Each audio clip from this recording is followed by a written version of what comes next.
रहीम बाखबर कश्मीर के साथ आपकी खिदमत में दो फिर हाजिर हैं। मेरे साथ जो मेहमान शख्सियत मौजूद हैं वो अब्दुल वाजिद खान, सीनियर सहाफ़ी, तजिया निगार। इनसे हम गुफ्तगू करेंगे आज़ाद कश्मीर की ताज़ी सूरत हाल पे। उसके अलावा ये कि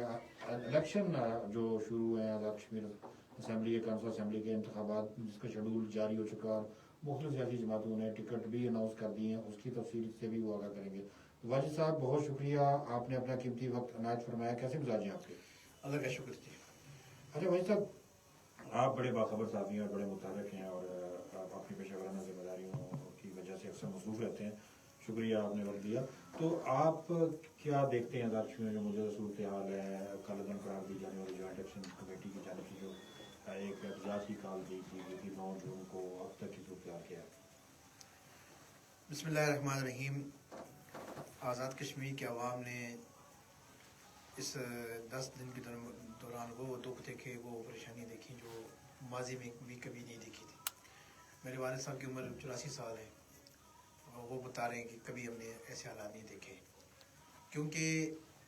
अवामी हुकूक की जो जदोजहद है उसके नाम पर अगर आप लोगों को ये कहेंगे कि आप पूरा महीना दुकानें बंद करके राशन घरों में जमा कर लें और कोई पहिया न चले, कोई गाड़ियाँ चले, तो ये आप इंसानी हुकूक का सबसे बड़ा खुद कत्लेआम कर रहे हैं। हर बंदे का राइट है कि वो सफ़र करे, हर बंदे का राइट है वो बाज़ार से जाके ताज़ी सब्ज़ी और दूध और फल ख़रीदे, गोश्त ख़रीदे। आज की जो सूरत हाल है मार्केट की आप देख रहे हैं, तो ये इसका कौन ज़िम्मेदार है? दूसरी जानब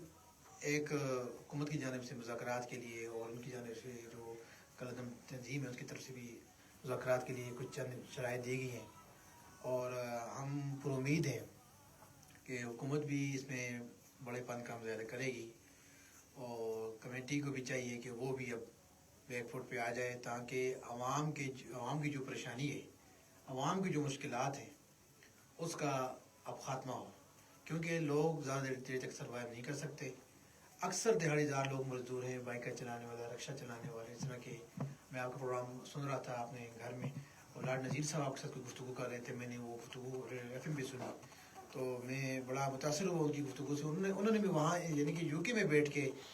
ये बात सोची है कि भाई एक बाइक वाला, एक रिक्शे वाला, एक सब्ज़ी वाला, एक दिहाड़ी वाला वो क्या कर रहा होगा। तो मेरे ख्याल से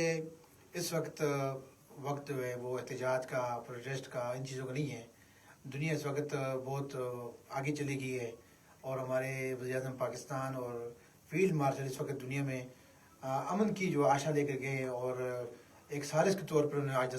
दस्तखत फरमाए हैं जनाब वज़ीर-ए-आज़म पाकिस्तान मियां शहबाज शरीफ साहब ने। मेरे ख्याल से एक ये बहुत बड़ी पेशरफ्त भी है और बहुत बड़ा मुकाम है पाकिस्तान के लिए, बहुत बड़ा नाम है, क्योंकि गुज़श्ता साल जो बुनियादन मरसूस ऑपरेशन हुआ था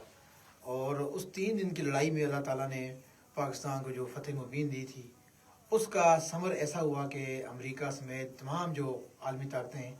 उनका झुकाव पाकिस्तान की तरफ हुआ और सिर्फ पाकिस्तान को, यानी कि पहले भी वो अपनी पाकिस्तान को अपनी वो जो क़यादत थी वो सियासी लिहाज से तस्लीम करते थे, मगर अस्करी मैदान में भी उन्होंने अमली तौर पर देख लिया कि उन्होंने अपने से 10 गुना बड़ी ताकत को कैसी शिकस्त दी। और उसी का समर है कि ईरान और अमेरिका की इतनी बड़ी टेंशन पाकिस्तान ने हल की और इस जो माहिदा हुआ ना कि बाहर हुआ, जिनेवा में हुआ, लेकिन उसका नाम भी इस्लाम यानी कि ऐलान इस्लामाबाद रखा गया और दस्तखत बतौर सालिस पाकिस्तान ने किए। तो ये चीज़ें हमें अपने मुकदम रखनी चाहिए, क्योंकि हमारा दुश्मन इस वक्त बिल्कुल कंट्रोल लाइन पर तैयार खड़ा है कि यहाँ कोई टेंशन हो, यहाँ लोगों में कोई इख्तलाफ पैदा हो, यहाँ इनका कोई झगड़ा हो, ये इनके कारोबार मुतासर हो और हम उससे हमला कर दें। तो ये चीज़ें हमारे लोगों को सोचनी चाहिए। अपने जो मसाइल हैं, अपनी जो चीज़ें, जैसे उन्होंने लाड साहब ने आपसे गुफ्तगू में ये भी कहा कि एयरपोर्ट जो मीरपुर में इतना कोई नागज़ीर नहीं है। मुजफ्फराबाद में एयरपोर्ट तो बना हुआ है, रावलकोट में बना हुआ है। आप उस पर बैठ के हुकूमत से बात करें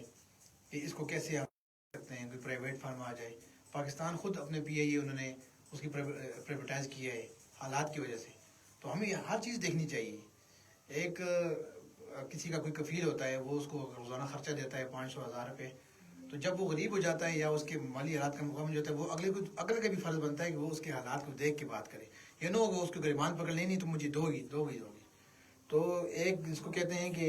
मुश्किल हालात में कौमों को बड़े फैसले करने पड़ते हैं जी, उसकी खातर वो फिर अपनी अना को मारनी पड़ती है जी। अब ऐसा बड़ी खूबसूरत बात आपने कही कि यानी हमें مطالبات رکھنے چاہیے، ہمیں جو مسائل رکھنے چاہیے، لیکن وہ حق ہے سب کا، لیکن آپ دیکھیں کہ کون سی چیز قابل عمل ہے، کون سی چیز قابل عمل نہیں ہے۔ اچھا صبح سے بات کی جاتی ہے، جب ہم دیکھیں آپ مظفر آباد میں ثابت کر رہے ہیں، طویل عرصے سے ثابت کر رہے ہیں، کل میں نے پھر ایک ریل آپ بھی کیا کہ ہم جب مظفر آباد سے کوئی رپورٹ کرتے ہیں، اور آپ بھی ماشاءاللہ کوشش یہ کرتے ہیں کہ تخریب کی بجائے تعمیر کی بات کریں، آپ افراد و تفریق کی بجائے جوڑنے کی بات کریں، آپ نفرت پھیلانے کی بجائے محبت کی بات کریں۔ میں نے جو چیز محسوس کی ہے آپ کی صحافت سے، الحمدللہ آپ ایسا کرتے ہیں، تو میری بھی تقریباً یہی کوشش ہوتی ہے۔ لیکن ایک جو ہمارا ایک مزاج بن گیا نا کہ جو لوگ بیرون ملک بیٹھے ہوئے ہیں یا پاکستان کے مختلف علاقوں میں بیٹھے ہوئے ہیں، تو جب آپ یہاں پازیٹیو چیز دکھانے کی کوشش کریں گے، وہ کہیں گے یار یہ تو پتہ نہیں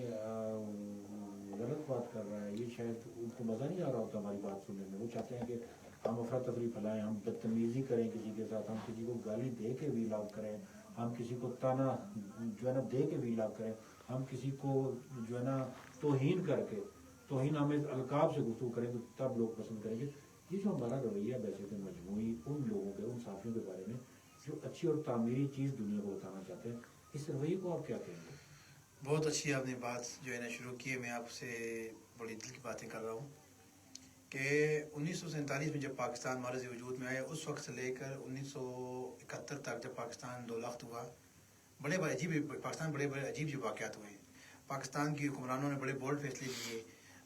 غیر مقبول فیصلے بھی لیے، جیسے کہ بنگلہ دیش کا معاملہ ہوا، جیسا کہ ختم نبوت کے معاملے میں بہت ساری چیزیں ہوئیں، پاکستان میں شراب خانے بھی کھلتے رہے، پاکستان میں کوڑے بھی لگتے رہے، جنرل ضیاء الحق کے دور میں بھی اور بھی۔ اس کے باوجود ہی پاکستان کی جو سیاسی قیادت تھی، جب وہ جاتی تھی برطانیہ، جنیوا، امریکہ، برسلز، کسی پاکستانی نے ان پر حملہ نہیں کیا، کسی نے ان پہ انڈا نہیں مارا، کسی نے ان کو گالی نہیں دی، آواز نہیں کسی۔ یہ کلچر کب سے آیا؟ یہ آیا جب جناب عمران خان صاحب جب آئے، ان کی پی ٹی آئی آئی، تو سب سے پہلے کلچر متعارف ہوا کہ آپ کے جو حکمران پاکستان سے جب یہاں آئیں گے انگلینڈ، آپ ان کے ساتھ ایسی تیزی کریں، بدتمیزی کریں، ان کو ہوٹنگ کریں، ان کو ٹیز کریں، ان کو آپ برے القاب سے یاد کریں۔ وہ کلچر پی ٹی آئی نے متعارف کیا، اور اب آزاد کشمیر کے اندر یہ جو ہماری کمیٹی ہے، ہم کمیٹی کو برا نہیں کہتے تھے، بہت اچھے لوگ بھی ہیں۔ ڈنگر 52 ڈنگر ہیں آپ کے، اور سر پہ سوار ہیں، یہ کرپٹ ہیں، چور ہیں، بیوروکریسی چور ہے، سب ڈاکو ہیں، میں اس طرح کے الفاظ آزاد کشمیر میں کلچر نہیں تھا۔ اتنے دیکھیں، آپ کو میں دیکھ رہا ہوں، آپ 2000 سے صحافت کے شعبے میں، 2001 سے آپ کو میں دیکھ رہا ہوں، آپ نے کبھی دیکھا کہ اس طرح کے القاب سے کسی نے نوازا ہو آزاد کشمیر کے اندر؟ بالکل ہم نے دیکھا، کبھی نہیں دیکھا۔ مجاہد اول سردار عبدالقیوم خان صاحب، جو ان کی یہ خاصیت تھی کہ وہ اپنے کارکنوں کی تربیت کرتے تھے، اور پاکستان میں جماعت اسلامی اور مفتی محمود صاحب کی جو جماعتیں تھیں، وہ بھی لوگوں کی تربیت کرتے تھے۔ ایم کے ایم، جس کو ایک دور میں دہشت گردی کا لیبل بھی اس پہ لگا تھا، مگر ڈسپلن کے لحاظ سے اور کارکنوں کی تربیت کے لحاظ سے سب سے زیادہ وہ زمین پر بٹھا کے لوگوں کو فرش پہ بٹھا کے گفتگو کرانے والے، اور اوپر سے ان کے قائد 3 گھنٹے خطاب کرتے تھے، وہ سنتے تھے۔ تو یہ پاکستان کے اندر مسلم لیگ نون میں، پیپلز پارٹی میں، جماعت اسلامی میں، جمعیت علماء اسلام میں،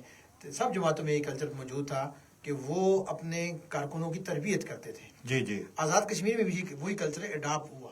مگر جو ہی میں نے آپ کو بتایا کہ پی ٹی آئی کا کلچر آیا، اس کے بعد پھر اب یہ ایکشن کمیٹی کا کلچر آیا، تو ہر نوجوان یہ سمجھتا تھا کہ شاید میرے پاس جو ٹمر کا ڈنڈا ہے، میں اس کے زور پہ سارے کام کروا دوں گا، اور یہ غلط لوگوں کو بتائی گئی چیزیں۔ اس میں جو